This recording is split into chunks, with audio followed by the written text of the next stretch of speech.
What's it like to grow up black in a town that's mostly white? It's very difficult to learn when you're more worried about your skin color versus your schoolwork. From the New England News Collaborative, this is Next. We'll speak with two young men about their experiences. Plus, we'll look at how an influx of Somali refugees helped to transform a soccer team and a town. By accommodating new folks and figuring out what the community as a whole needs, the entire community can benefit. We'll also take a look at conservation projects around our region, including a 5,400-acre tract of forest in Vermont that will store carbon to help meet greenhouse gas goals set all the way out in California. New, creative, innovative ways of funding conservation is critically important. And as recreational marijuana is legalized in Massachusetts, growers think about how to go green. We're trying to figure out what is the absolute most efficient way to grow cannabis. Really, any plant. It's Next. Next is powered by the New England News Collaborative, 8 public media companies coming together to tell the story of a changing region, with support from the Corporation for Public Broadcasting. I'm John Dankosky. Thanks for joining us. Around New England, people are looking for new ways to conserve energy. This week, we're going to take you to a forest in Vermont that's helping to meet energy goals out in California. But first, WBUR's Bruce Gellerman asks, how green is your weed? Yes, with marijuana stores set to open soon in Massachusetts, the industry is facing new challenges around the region. Cultivators in the Bay State are facing constraints about how much energy they're allowed to use due to the state's tough regulations. But marijuana, well, it's not a very energy-efficient crop, and the industry is being forced to find new ways to go green. Here's Bruce's story. Massachusetts has high expectations for suppliers of pot shops in the state. The new regs set strict limits on the amount of energy producers can use on their plants, depending on the size of their grows. Cannabis Control Commissioner Kay Doyle heads up the Energy Working Group. We understand that marijuana cultivation and product manufacturing is one of the most energy-intense industries that there is right now. The energy footprint of a typical indoor pot-growing facility is 8 to 10 times that of a similar-size office space.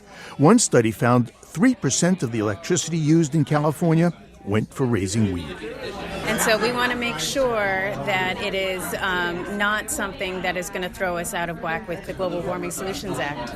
That act requires the Commonwealth to cut greenhouse gas emissions by 80% by 2050 from 1990 levels. But the energy needed to grow a single pound of pot indoors can put 5,000 pounds of climate-changing CO2 into the atmosphere. Peter Bernard is helping to solve the problem with an active but laid-back approach. On his porch in Taunton, he grinds up some homegrown. He fills a rolling paper and lights up. Bernard is executive director of the Massachusetts Grower Advocacy Council. One of the nice things about this kind of work is you could be smoking up at any given time and it seems like it's okay. Nobody's going to say anything to you about it. Once a type A tech guy, Bernard began growing medical marijuana after hurting his back.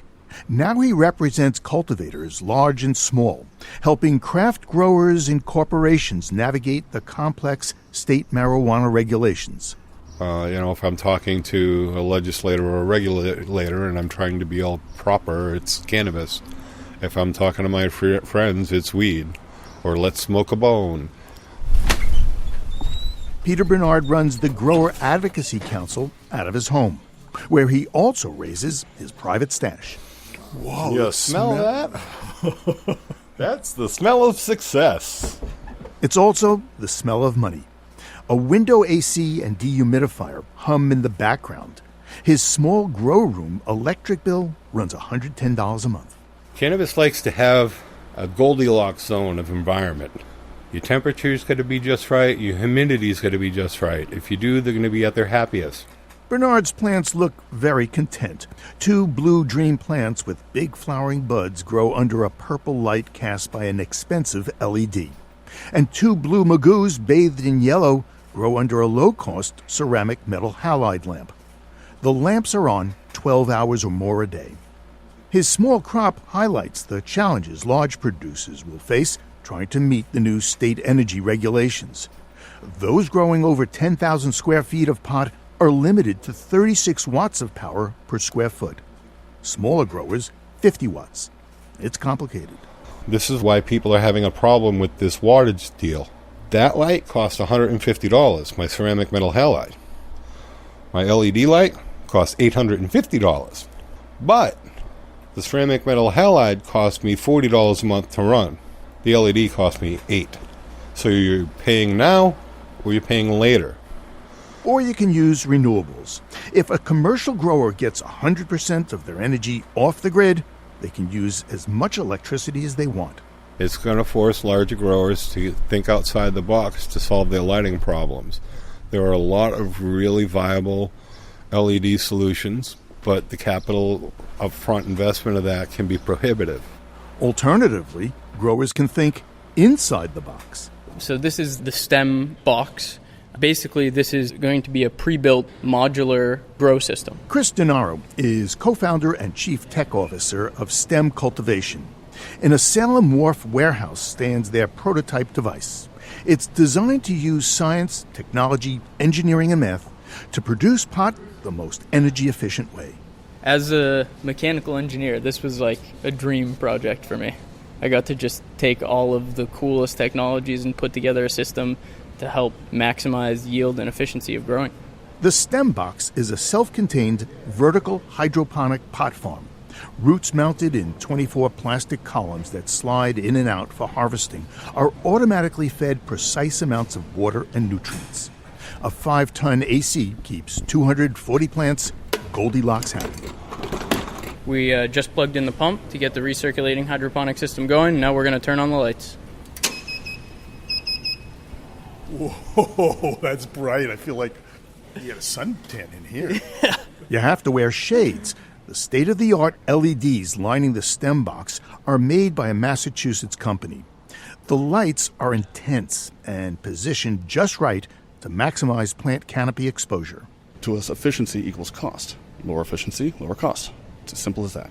STEM Cultivation CEO Kyle Moffitt is the money guy. He estimates that in the 3 months it takes to grow 40 pounds of pot in a STEM box, the system will use the same amount of electricity as the average home in a year.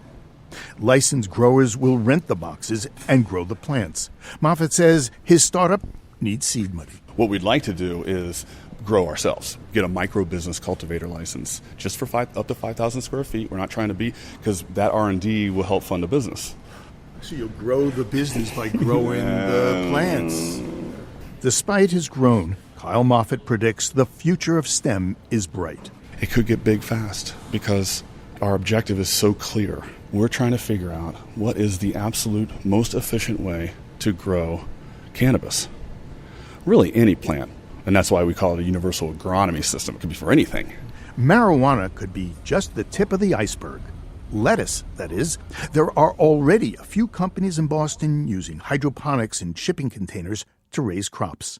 Energy consultant Sam Milton runs Climate Resources Group in Arlington. For me, the really exciting part about this industry is that, I see it as a bridge to a future where we have real sustainable urban agriculture, where we're growing the plants that we need to feed our community here in Boston. Imagine energy efficient, sustainable, vertical indoor farming pioneered in part by pot. Now that's dank. For the New England News Collaborative, I'm Bruce Gellerman. Let's go next to Vermont, where a conservation group is preserving a 5,400-acre tract of land in the northern part of the state, and they're creating a new model for how to fund conservation efforts in the process. In addition to being a home for wildlife, this forest will also be used to store carbon to meet greenhouse gas goals set 3,000 miles away in California. As VPR's John Dillon reports, the money from that deal will help the group pay for future restoration projects. It's no surprise that people who work for the Nature Conservancy would be, very much into nature. So I'm hearing I can't get away from my bird background, because there's a black-throated green singing up here. And Jim Shallow, the conservation director for the Vermont chapter, is describing a new forest project here on Burnt Mountain. But he keeps interrupting himself each time he hears a new bird song. White-throated sparrow, that's, core of its breeding habitat is in the Atlantic northern forest. The birds do provide an auditory example of a key goal for this project. It's an ecological reserve that will help sustain wildlife in the rest of the region. that population can disperse into the broader landscape. So that's another ecological function of this forest, is going to be that place where birds and other wildlife will have core habitat that will be resistant or resilient to the disturbances that will come along. And besides growing birds, this wild part of the northern Green Mountains grows trees. And trees take carbon dioxide out of the atmosphere and can store it in their wood for hundreds of years, which makes this parcel valuable in the emerging market for carbon offsets. Companies in California will be able to meet up to 8% of their CO2 reduction goals by buying carbon stored elsewhere. This parcel will be the first in Vermont eligible for that carbon market, and it's expected to earn the Conservancy about $2 million over the first 10 years. And we're going to be able to use that income to put into more land conservation.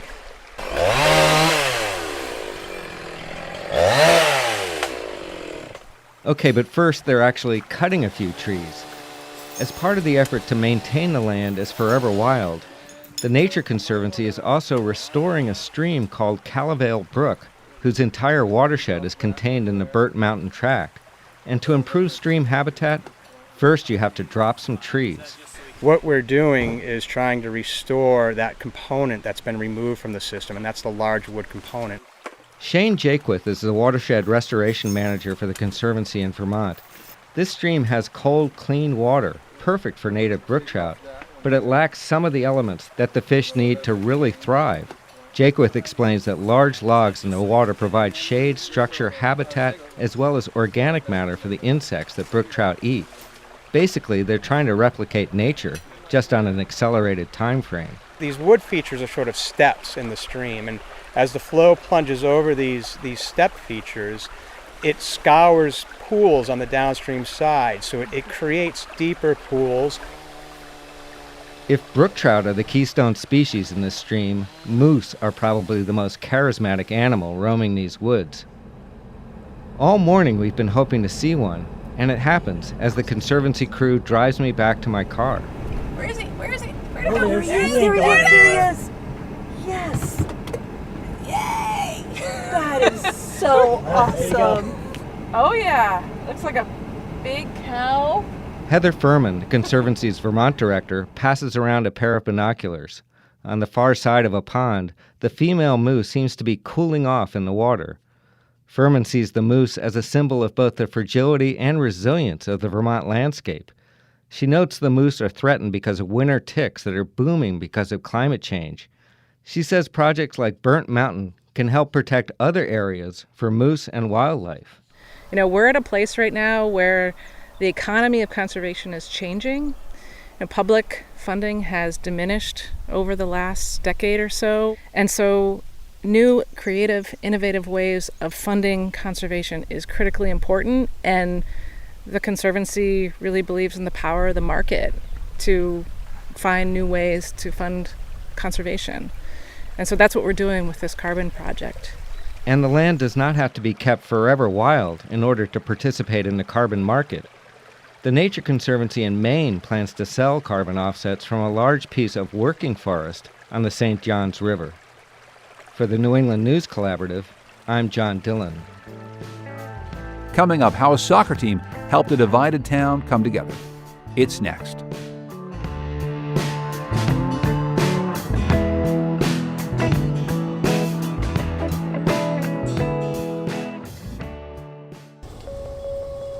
Next is made possible in part by our founding supporters who believe in the power of collaborative news coverage, including the Common Sense Fund supporting the New England News Collaborative in its coverage of climate change and global warming.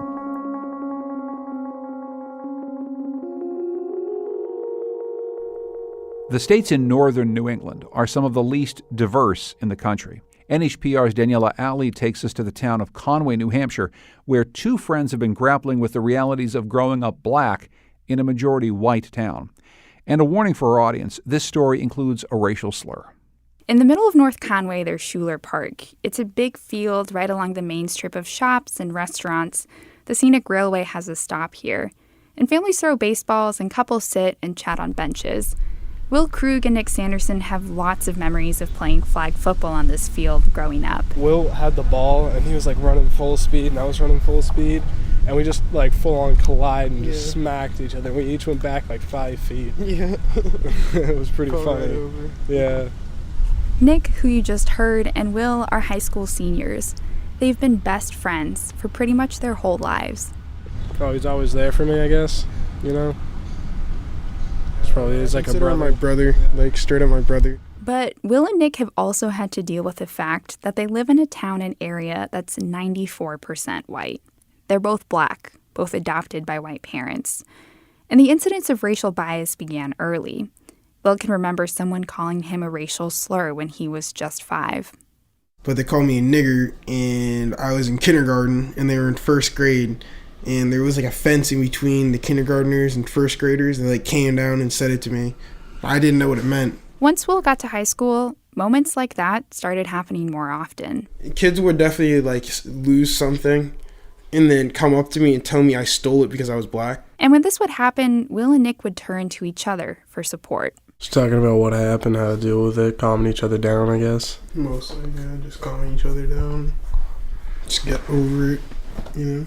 What would life be like if you didn't have the other person to talk about? Very difficult. It'd be pretty rough. I probably wouldn't be where I am right now. I think I'd be in a much worse position. Yeah.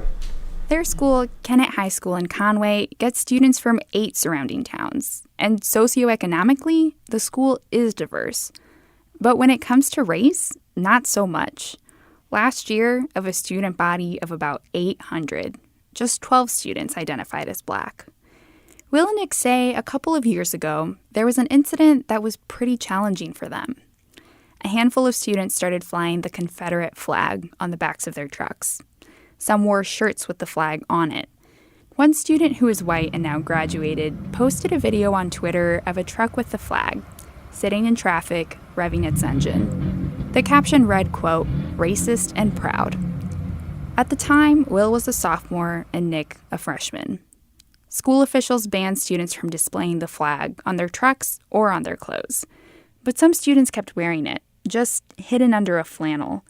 They'd approach Will, Nick, and other students, unbutton their flannel, and ask, "Do you like my shirt?" It's just a Confederate flag, and it's just like, why are you asking me, like, specifically? And then they'll be like, oh, like, they don't really answer it. They just kind of, like, try to brush it off and play it off as they'd ask anybody else, but it's like, I know you wouldn't.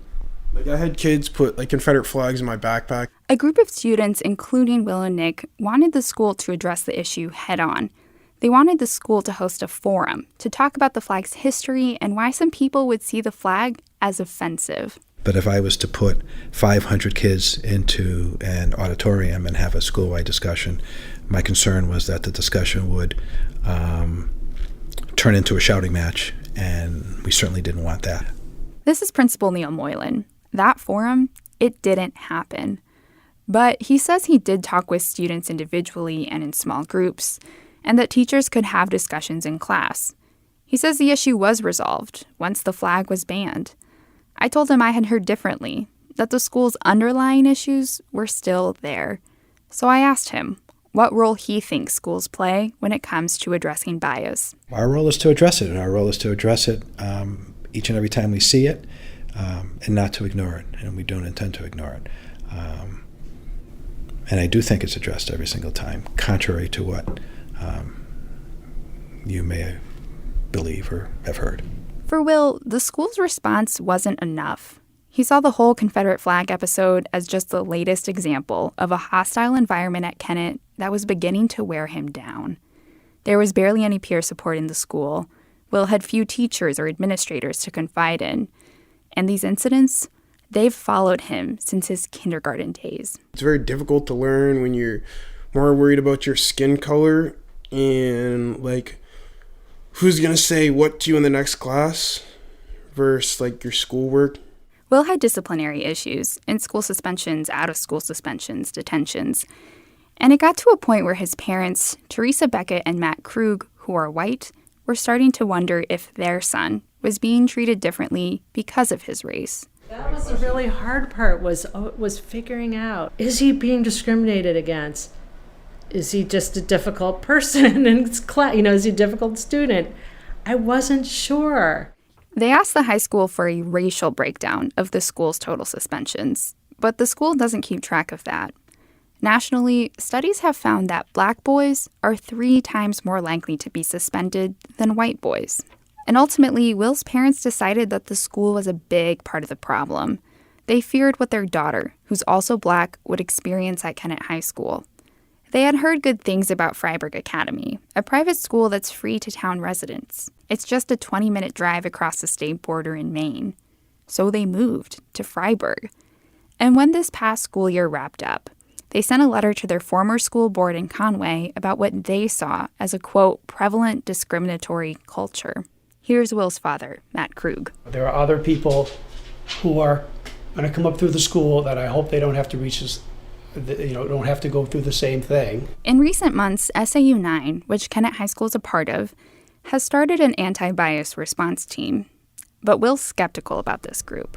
That's why this is funny. Like, that's such a joke. That's just like to say that they did something. That's not going to change a thing. What do you think it would take to make an actual change?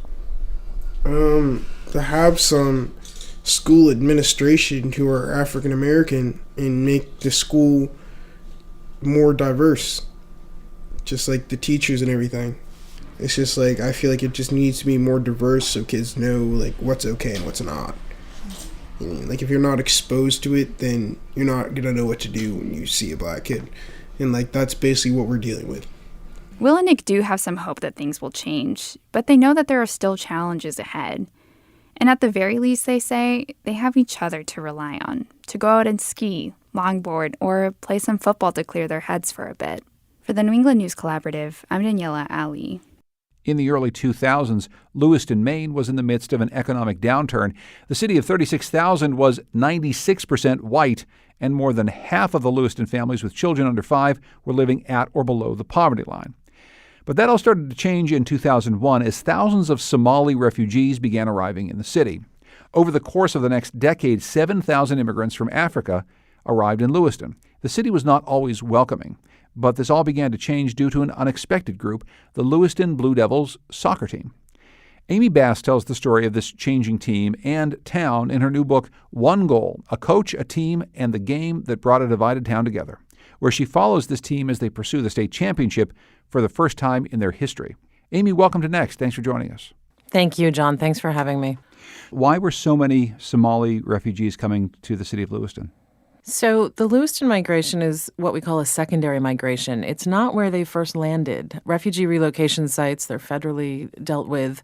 So a lot of these folks were relocated to the outskirts of Atlanta, Kentucky, Ohio, and some of them didn't like big city life. They were looking for a different kind of community, a community that they could really create.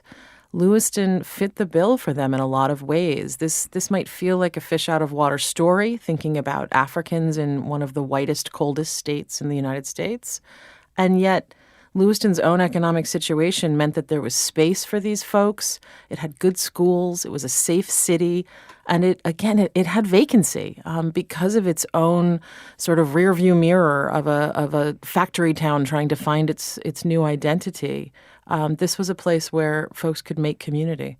So many of these stories have happened in towns like Lewiston around New England, where a small population of refugees or migrants from another part of the world comes in and changes the dynamic of the community. But the sheer numbers are so important to the story. While the people who have come from Somalia may well have thought this is a good opportunity for them, and Lewiston may have seen them as a good opportunity to revitalize a city, the number 7,000 people into a city of only 36,000, that must have led to all kinds of tension as it was happening. I think that change often creates tension, and I think that tension and change and hate and embrace, and it's all part of this story. I think that it is absolutely, it's such a fast migration, and in per capita, the numbers are sort of astounding. But Lewiston city administrators had been working on stabilizing Lewiston and figuring out new paths forward for a long time, sort of positioning where the factory buildings might fit in now that the textile industries were no longer in Lewiston. And I think that having an influx of population was one part of an economic recovery, a social recovery, and a cultural recovery. It absolutely has painful moments. It also has moments of coming together. And I think that the competition. And, community is not just a statistic. Community is a feeling. And these are folks that were planting seeds and laying roots and wanted to stay. And it had been a long time since newcomers had been in Lewiston with these kinds of future plans. They wanted to raise their kids, and they wanted their kids to raise their kids there. And this was a new sort of community feeling for Lewiston to experience. It hadn't had this in a really long time. So then let's turn to that lens that you use of sports to tell about how this community began to come together. And why don't you start with telling us who Coach Mike McGraw is? So Mike McGraw is in his fourth decade of coaching soccer at Lewiston High School. He's Lewiston born and bred, played football for Lewiston High School. And one of the things to check off on his to-do list was to win a state championship in soccer. Lewiston never had. They'd been to the final once before in 1991. And with this new set of players, soccer was slowly becoming a sport that was no longer a back burner sport. It was no longer kids coming on the team because they wanted to get in shape for basketball or they wanted to get in shape for hockey. These players that began to emerge in the 2000s, these were kids who put soccer first. And Mike McGraw saw a new kind of coaching opportunity with these new folks on his roster. He had to bring his team together. He had to figure out a way to get kids to talk to one another, even if they came from different parts of the world or different parts of Lewiston. He had language and cultural things to accommodate and learn. The athletic director at Lewiston High School is sort of heroic, I think, in this story because his answer to everything is, we will accommodate. And that means a lot of learning. And that means a lot of empathy. So, training athletes who are observing Ramadan, for example, in hot summer months, playing summer games or getting ready for fall. The little things and the big things. Kids who have obligations to family that might be different than anything that they'd experienced before. But he also had to pay attention to the way these kids played the game. And a lot of people talk about Mike McGraw's heart, and his heart is huge. His head's pretty big, too. He was a learner with these kids. He listened and watched how they played. They played a different kind of soccer, and he needed to coach a different kind of soccer. And I think one of the most magnificent things that he does is he is willing to sort of cede some of his, power and bring in folks from the community. His right-hand person, Coach Abdullahi Abdi, who's really sort of the coach of everyone for these kids, coaches the 8th grade team, coaches all the community teams, bringing Abdullahi Abdi's son, Abdu Jabbar, on board as the first Somali hired to be an assistant coach.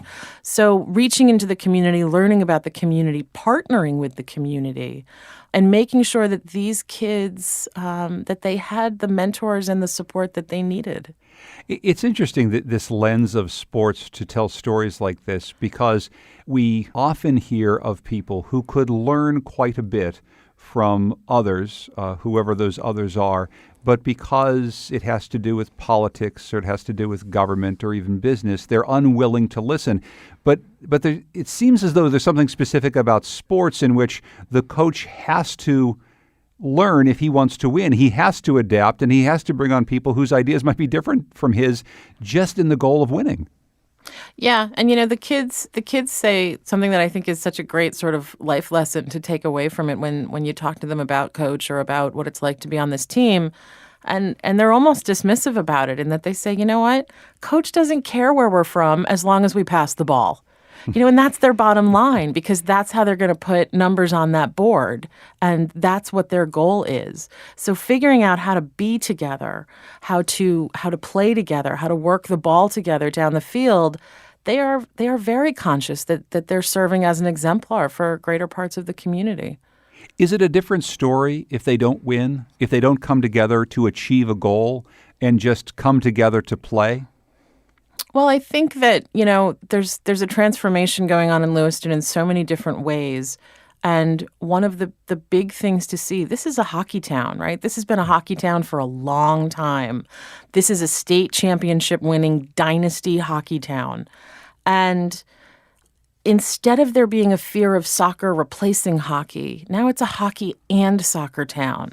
So now you have both things being played. And I think that that's one of those smaller victories, right? That's one of those victories that doesn't have anything to do with the enormous gold ball trophy that sits in the trophy case for representing state championships in soccer. I think the fact that, the city administrators have to figure out where they still have green space in which kids can play, that you see the parking lot of the Androscoggin Colisee, right, the hockey arena. It's the first thing plowed after a storm. And as soon as that parking lot is plowed, you see kids playing soccer in parkas, using snowbanks as the goals. So I think that you do have victories that don't have anything to do with victory. But without question, that state championship game in 2015, when the Lewiston Blue Devils faced the Scarborough Red Storm, that's a significant moment in this city's path forward. Of course, the story, as we say, starts around the early 2000s, a bad time for the city. It traces through this migration of people from Somalia, completely transforming the town, and it culminates in this victory for the team. Some things have happened in America and certainly in Maine since 2015. The governor, Paul LePage, who is from Lewiston, has continued to be outspoken in many ways against immigration, very much aligned himself with then-candidate, now President Donald Trump. And Donald Trump did very well in the 2016 election in and around Lewiston, in the 2nd Congressional District of Maine. Do you sense that anything has changed in town since that time, that this town that came together is maybe starting to fray again a bit? I think that coming together doesn't mean staying together. Community is really hard work. And that doesn't stop. Community is complicated, and there's coming togethers and there's pulling aparts, and then hopefully there's coming together again. Lewiston experienced something fairly wondrous at that state championship game in 2015. 4,500 people were at that game, about 75% of which were rooting for the Blue Devils. And that's community, right? That's not just the mom and dads of the kids who are on the field. That's community. That's more people than went to the state championship football game a few weeks later. So they know what that feels like, right? They know what they want to get back to when there is a pulling apart. So yes, Lewiston went Republican for the first time in 30 years in the 2016 election. And you see again a rise of incidents, hateful incidents in terms of the Muslim community in Lewiston. And then the soccer team wins again in 2017. And you see another coming together around soccer, around other things. I think that the community gets stronger. And as the community gets stronger, the community is able to deal with these things. And I think that's what America writ large is doing right now. The book is called One Goal, A Coach, a Team, and the Game That Brought a Divided Town Together. And the author is Amy Bass. Amy, thank you so much for joining us. I really appreciate it. Thank you, John. It's been a pleasure. Coming up, Rocky Marciano's New England Roots. It's next.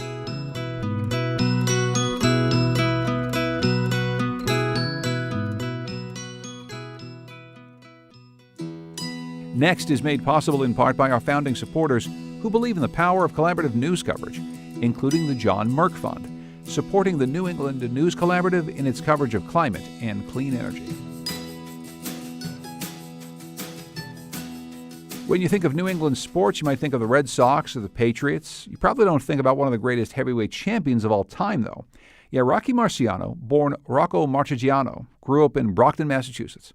His first professional fight was in Holyoke, Mass., and most of his professional fights were fought in Providence, Rhode Island. Mike Stanton is a journalism professor at the University of Connecticut, and his new book is called Unbeaten, Rocky Marciano's Fight for Perfection in a Crooked World. I talked to Mike about Rocky's childhood in Brockton. He was the oldest son in a family of 6 children, so there was a lot of responsibility ascribed to him. He loved sports. He had a fairly idyllic childhood. He was a Depression child. He was born in the 1920s, came of age in the 1930s. There was a lot of anti-Italian prejudice in the 1920s in America and in Massachusetts. This was the age of the Sacco and Vanzetti, who were arrested on the Brockton trolley near Rocky's house. There were immigration bills passed in Congress to shut the doors to Italian immigrants who were branded as a race of pickpockets who should all be fingerprinted and rounded up. Mm-hmm. So he came of age in that environment, but within the confines of Brockton, there was a very vibrant Italian community that he came of age in. His grandfather was a leader in the community, would grow grapes and have raucous drinking and eating parties at his house. And the kids would hang out together. They would play sports. And he played baseball, and whatever sport was in season, was outdoors all the time. In some ways, it was a very idyllic childhood. And kids would get into fistfights back then over disagreements, but then they would blow over like a summer storm. How did he become a boxer? How did he make that his trade? Well, boxing, and this was what really drew me to the story, is it's really part of the fabric of America in the early to mid 1900s. And, kids would box in backyards. Every little city would have its fight club and fight night. And, guys that worked in the factories would fight, and their families and friends would go see them fight. And a lot of them were not, dreaming of glory. They were just trying to get an extra paycheck and do something after hours. So Rocky came of age in that environment. He was a strong kid. He wasn't particularly motivated in school. He dropped out of high school. His first love was baseball. He could slug the ball a mile. And he had a tryout with the Chicago Cubs, and he washed out. And so boxing became his only alternative to avoiding the life in the shoe factories that he dreaded after seeing what his father endured. Boxing at this point in American history, to many people, is a fringe sport. It doesn't have the same kind of following it used to have. You've hinted at this a little bit, Mike, but maybe you can take us back to that time and explain the hold that boxing had on the communities, not just that Rocky grew up in, but all across America. Boxing was a very important thing, and it drew an awful lot of different sorts of characters to the crowds. It did, John. Boxing was really, it was a place that immigrants would assimilate. It was a place that they could identify with their champions. It was a place for individuality in an increasingly impersonal age of factories and cities and industrialism. And there were all these ethnic rivalries that would, be like, Shakespearean plays that would play out in the ring. And you'd go to these smoky arenas in these small New England working class cities, Haverhill and Nashua and Portland and Holyoke and Lowell and, of course, Brockton and then Providence. And people would be, from all walks of life would be there. You'd have the Irish foremen and the Italian workers. You'd have the owners of the factories, the policemen, the lawyers, the mobsters. There'd be betting going on in the background. There'd be all kinds of unsavory insinuations about fixed fights, especially in Providence, which was the mafia capital of New England. Well, tell us more about that. Because the mafia controlled so much of the boxing world, explain how it affected matches that Rocky was part of and also went on around him. I mean, this was a controlling influence on the entire sport. Well, there's different levels of it. When you get to the smaller level, these little working class cities in New England, it was more that the mob was there. There was a lot of gambling. People would bet on anything, not just the winners and the losers, but, what round would a knockout occur. And, in Providence, Raymond Patriarca was the up-and-coming mob boss of New England, and he would kind of hang out in the back of the old Rhode Island Auditorium with the bookies, and there'd be action on everything. And so there would be suspicions of fixed fights and that, a fighter was kind of told that you need to lose because certain fighters were, on the upswing and other fighters were just kind of cannon fodder. One of the things that you mentioned earlier was the diversity in terms of race and ethnicity that was happening not only in Providence at the time, but in all these mill towns, people who'd come from all over the world. And many of these rivalries made their way into the boxing ring. We hear about a Holocaust survivor that Rocky fought, about a member of the Army's first African-American paratrooper unit that he fought. So this is really a wide cross-section of America that made its way into the ring with Rocky. How much did race play a part in his story? He's an Italian-American immigrant, but he's fighting these people from all of these other backgrounds as well. Was race a big part of his story? Yeah, race and ethnicity are really big parts because boxing is a prism into the story of immigration because it's the people who come here who are on the bottom rungs trying to climb the ladder to success, to the American dream. And so what you see going back to the dawn of the 20th century, when boxing is semi-legal, you've got the Jewish fighters in the tenements, battling their way out. You've got then the Irish fighters, then you've got the Italian fighters. And then you have the black fighters and the Latino fighters coming along.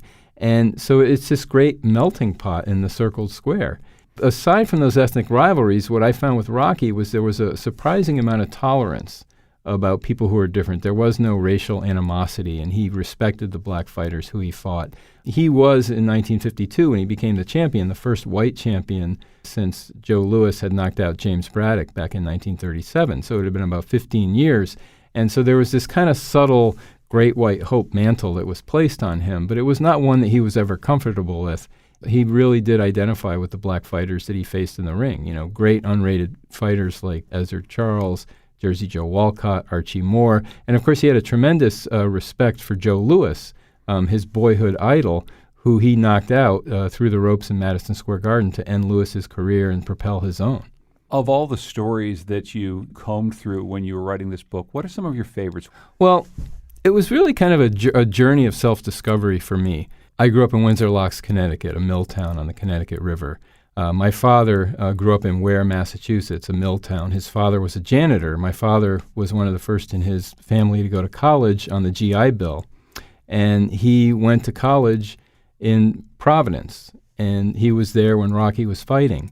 And he went to some of his fights, and he passed away about 16 years ago. And I went through his things, and I found among them an autographed poster of Rocky Marciano. So I like to think that this book is for all those little towns and all those little fighters that never got out. And, you know, one of my favorite stories is my dad later worked at Mount Holyoke College, and across the river in Holyoke, Massachusetts, another great, you know, the paper mill town, I reconstructed Rocky's first professional fight, where he fought on St. Patrick's Day under an Irish name of Rocky Mack in this town of heavily Irish and French-Canadian fighters. And it was just a wonderful scene, and the characters around the ring. And, you know, everyone thought that Rocky was an easy match, and he knocked his opponent out in the first round. And then he got into a tussle over how much he was supposed to be paid. He was expecting $50. He got $35. The promoter called the cops, and, you know, they finally sorted it out, and they got out of there. But I just love the atmosphere, these working class men and women. It was St. Patrick's Day, and every Monday night was fight night. It didn't matter if it was Christmas or St. Patrick's Day or the 4th of July. Every Monday was fight night. Mm-hmm. When you get to understand the real life of someone like Rocky Marciano or Joe Louis, for instance, these are names that take on this almost heroic quality, and you can imagine stories being told that are true but are maybe a little bit embellished over time.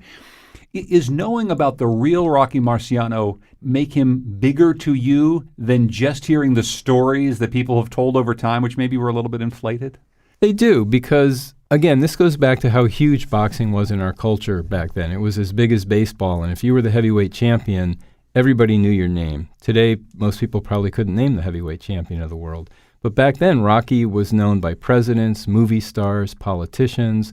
And he never lost that New England identity. He never lost that Brockton identity. And there's all these wonderful stories about the people in Brockton would, you know, take the money out of their coffee tins and bet on his fights. And then they would take the winnings and roll them over into the next fight and the next fight. And they would buy refrigerators and cars and houses. And one time when he was a champion, a writer went to Brockton and talked to a taxi driver who talked about this elderly Italian couple. Before every fight Rocky had, the taxi driver would drive them to the loan office where they would borrow money so that they could bet on The Rock. And Rocky, who was the Brockton blockbuster, he wore the colors of his high school, black and red, into the ring, said that for them, you know, I could never let the people of Brockton down. For them, I always knew that I would get up. The book is Unbeaten, Rocky Marciano's Fight for Perfection in a Crooked World, and the author is Mike Stanton. He joined us in studio today. Mike, thanks so much for joining us. I appreciate it. Thank you, John. It was fun. As more towns try to draw business back to their main streets, many shopping malls around our region have become nearly abandoned, like the 30-year-old Berkshire Mall in Lanesboro, Massachusetts.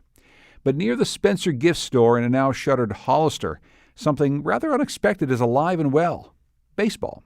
Rebecca Shear takes us on a tour of the Baseball in the Berkshires Museum. The museum has collected more than 1,200 artifacts, representing everything from Little League, Town, and American Legion teams to the majors and minors. As you peruse the autographed balls and uniforms, pennants and posters, scorecards and photographs, you'd never know you're in a former outerwear store. This used to be an Eddie Bauer, you said? Yes, about 3,500 square feet. But then museum director Larry Moore leads you through a door in the back. This is our kids' locker room. This is a brilliant use of an old Eddie Bauer dressing room. Here, burgeoning baseball fans can try on professional uniforms, mitts, and catcher's masks. They can compare their handprints, footprints, and heights with some of the dozens of pro players who grew up or settled in the Berkshires. They can measure themselves up against them.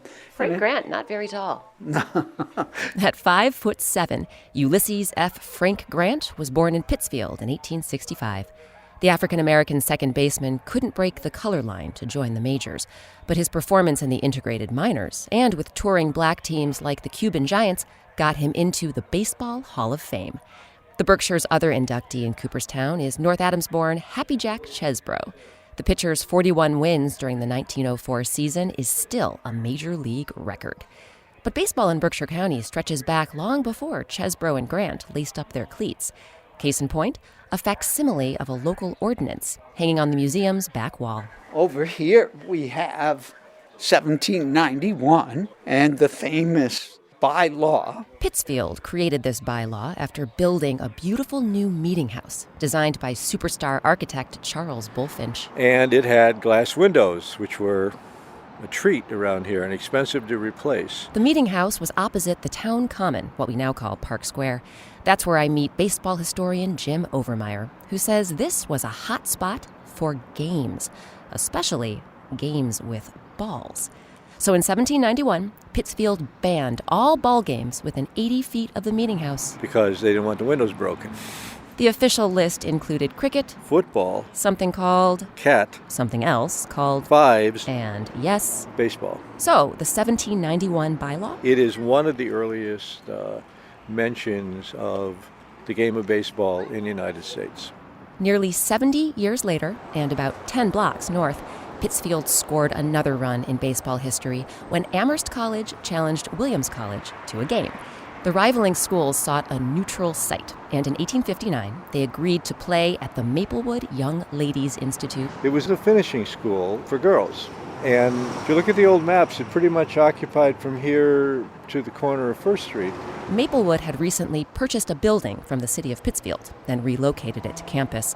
And get this, that building was none other than the Bulfinch Meeting House. So the ironic thing is the baseball game was played next to the building that before everyone had worked so hard to protect from baseball. Luckily, no windows were broken in what would become the country's first intercollegiate baseball game. It lasted 26 innings. The game was very free-form in those days. Nobody had gloves. There was no foul territory. The ball could go anywhere. Amherst trounced Williams, 73-32. Right around the bicentennial, they actually recreated the game, and they used uniforms that resembled uniforms from the time period. And they recreated that right on this field. Tom Daly is president of the Baseball in the Berkshires Museum. The field we're visiting is Wacona Park, built in 1892. Hall of Famer Carlton Fisk got his start here. Satchel Paige passed through. A young Lou Gehrig hit a home run into the nearby Housatonic River. And one of the things that is unique about this park is that it faces the wrong direction for today's baseball. It faces west. And this was no big deal back when all games were day games. But now most of the games are played in the evening. So the sun sets right in the batter's and catcher's eyes. And they have to stop the baseball game for about 20 minutes to let the sun set. So is that considered like a sun delay? Sun delays. Yeah, they have sun delays, much like a rain delay. Wacona Park is among the last remaining baseball stadiums with a wooden grandstand. It's also one of the nation's oldest ballparks with an active team. Its current residents? The appropriately named Pittsfield Suns, whose players' memorabilia may very well end up at the Baseball in the Berkshires Museum. For the New England News Collaborative, I'm Rebecca Shear. You can look for our show wherever you get your podcasts. And if you're on iTunes, be sure to rate us and review us. It really helps. Thank you. You can also follow Next on Facebook and Twitter at Next New England. Our program is produced by Lily Tyson. The executive producer is Katie Tolarski, and our digital producer is Carlos Mejia. Our theme music is by composer Todd Merrill. Hear more of his music at toddmerrill.com. Thanks also to Goodnight Blue Moon for their song New England. The New England News Collaborative is funded in part by the Corporation for Public Broadcasting with support from Douglas Stone and Mary Schwab Stone through the Smart Family Foundation of New York and the Melville Charitable Trust. It's powered by WBUR Boston, Vermont Public Radio, New Hampshire Public Radio, Maine Public Radio, WSHU Public Radio Group, New England Public Radio, The Public's Radio, and Connecticut Public Radio.